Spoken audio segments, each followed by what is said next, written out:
পৃথিৱীৰ আটাইতকৈ কঠিন কাম হ'ল নিজক সংশোধন কৰা আৰু পৃথিৱীৰ আটাইতকৈ সহজ কাম হ'ল আনক সমালোচনা কৰা। হযৰত আলী ৰাদিয়াল্লাহু তাআলা আনহু কৈছিল, খঙে মানুহৰ বিশ্বাসক ধ্বংস কৰে, হিংসাই মানুহৰ সৎ উপাসনাক ধ্বংস কৰে আৰু মিছাই মানুহৰ আয়ু কমাই দিয়ে। বিশ্বনবী হযৰত মুহাম্মদ সাল্লাল্লাহু আলাইহি ওয়াসাল্লামে কৈছিল,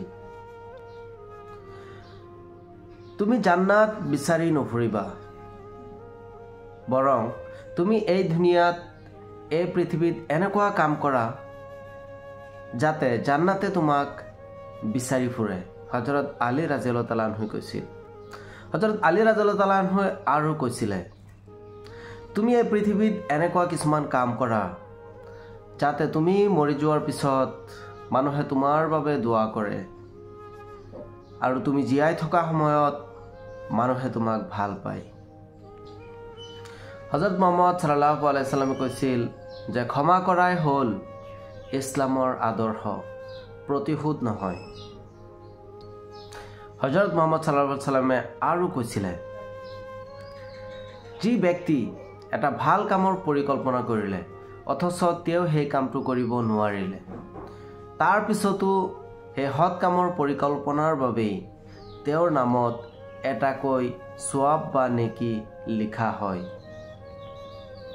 মহানবী সাল্লাল্লাহু আলাইহি ওয়াসাল্লামে আৰু কৈছিল, জাহান্নামৰ বা দুজখৰ জুই নুমুৱাৰ বাবে এটোপাল চকুলো যথেষ্ট।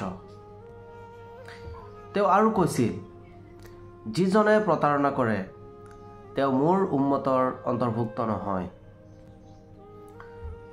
তেওঁ আৰু কৈছিল, ভাগ্যৱান সেই মহিলা যাৰ প্ৰথম সন্তান এগৰাকী ছোৱালী। তোমালোকে নিজকে কুধাৰণাৰ পৰা বচাই ৰাখা, কাৰণ কুধাৰণা বা অসৎ ধাৰণা হ'ল আটাইতকৈ ডাঙৰ মিছা কথা। মানুহে মৃত্যুৰ পৰা বাচিবলৈ চেষ্টা কৰে, কিন্তু জাহান্নামৰ পৰা নহয়। মানুহে বিচাৰিলে জাহান্নামৰ পৰা বাচিব পাৰে, কিন্তু মৃত্যুৰ পৰা কেতিয়াও বাচিব নোৱাৰে।